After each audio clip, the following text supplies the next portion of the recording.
Warahmatullahi wabarakatuh. Jadi di sini aku mau ngucapin terima kasih banyak buat kalian yang udah subscribe aku dari kapan tahu, dan aku mau mohon maaf karena aku baru sekarang sempat bikin kontennya lagi setelah dari yang tugas itu.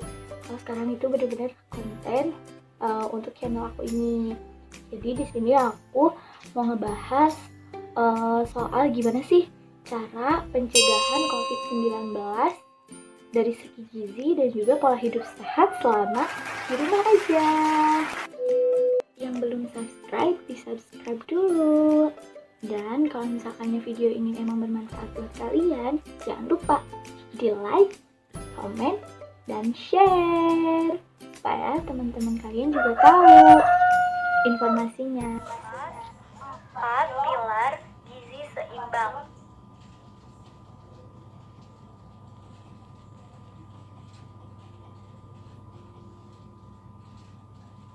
Yang pertama, konsumsi makanan yang beraneka ragam.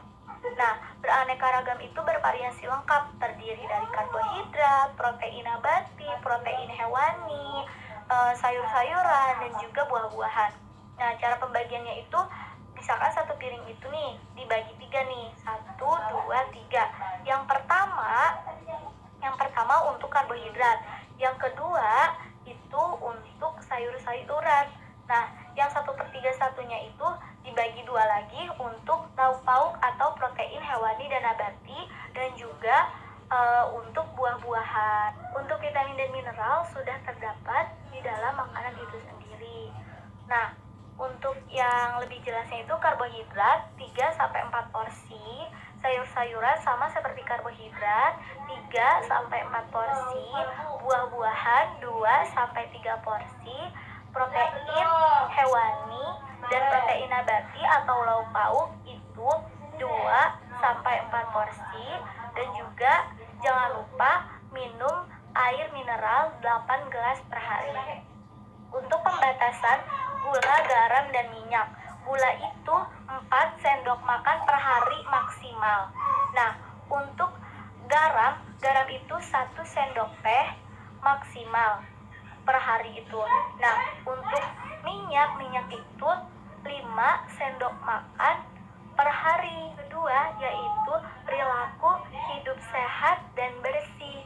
Misalnya cuci tangan sebelum dan sesudah makan, sebelum dan sesudah ke toilet, ataupun sebelum dan sesudah batuk, serta jika tangan merasa kotor. 3, yaitu tetap lakukan aktivitas fisik. Nah, walaupun diam di rumah harus tetap melakukan aktivitas fisik ya guys.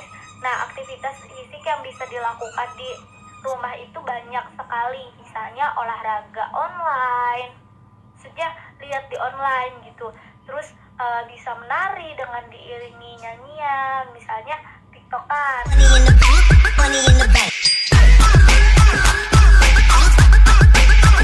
Bisa juga melakukan muscle strength dan balance itu. Terus permainan-permainan yang berhubungan dengan gerakan tubuh, misalnya juga bisa lompat tali. Intensitas aktivitasnya sendiri yaitu dari sedang ke tinggi, seperti itu. Nah, berapa menit sih untuk berolahraga? Nah, untuk berolahraga itu 30 menit per hari untuk dewasa, 1 jam untuk anak-anak. Untuk yang terakhir, keempat, yaitu pemantauan berat badan dan ditimbang 1-2 kali seminggu. Selanjutnya kita ke vitamin dan mineral. Nah, peran vitamin dan mineral itu untuk menjaga imunitas. Nah, yang pertama itu berkontribusi sinergis untuk melindungi sel imun, yaitu ada vitamin A, vitamin D, vitamin C, vitamin E. Itu untuk vitaminnya ya, ada vitamin B6 juga, ada vitamin B12 juga, dan juga ada asam folat, besi, dan juga zinc. Zinc merupakan komponen penting yang jika kekurangan, respon imun terhadap infeksi akan berkurang sehingga tubuh menjadi lemah. Untuk yang kedua yaitu produksi antibodinya. Nah, untuk produksi antibodi itu sendiri itu ada vitamin A, vitamin D, vitamin C, vitamin E, vitamin B6, vitamin B12, asam folat, dan juga selenium. Selanjutnya, saya akan menjelaskan beberapa fungsi dari vitamin dan mineral yang sering menjadi pertanyaan halayak umum. Di sini ada vitamin A. Vitamin A itu sebagai retinol. Nah, fungsinya yaitu membantu tubuh melawan penyakit dan juga memaksimalkan bahwa sel imun itu bekerja secara optimal.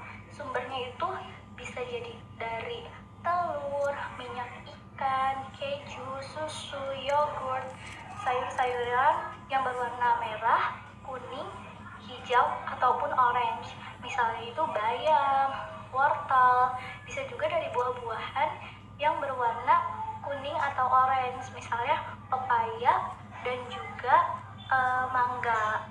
Tuh. Namun vitamin A itu kan merupakan vitamin yang larut lemak. Nah, misalkan pengkonsumsiannya itu disajikan dengan berbarengan yang mengandung minyak ataupun lemak itu. Misalnya tomat dicampur dengan susu sapi, seperti itu. Ya, ada vitamin C. Vitamin C itu berfungsi untuk mengaktifkan berbagai enzim. Perannya itu sebagai antioksidan, mengurangi inflamasi dan kerusakan membran akibat dari respon imun. Saat terjadi infeksi, vitamin C dalam dosis lebih dari 1000 mg dapat meningkatkan fungsi sel darah putih dan meningkatkan kemampuan tubuh dalam melawan infeksi. Namun, apabila dikonsumsi dalam keadaan sehat, yang diserap hanya 16-20% saja, sisanya dikeluarkan bersama urin. Untuk diketahui bahwa vitamin C dalam kondisi normal dapat diserap oleh tubuh lebih dari 90% dosis vitamin C hingga 300 mg. Itu sangat rugi bila mengkonsumsi vitamin C secara berlebihan pada saat kondisi normal atau kondisi sehat. Sumber-sumber vitamin C ada jambu biji, stroberi, jeruk, brokoli, dan lainnya. Untuk konten kali ini, salah satu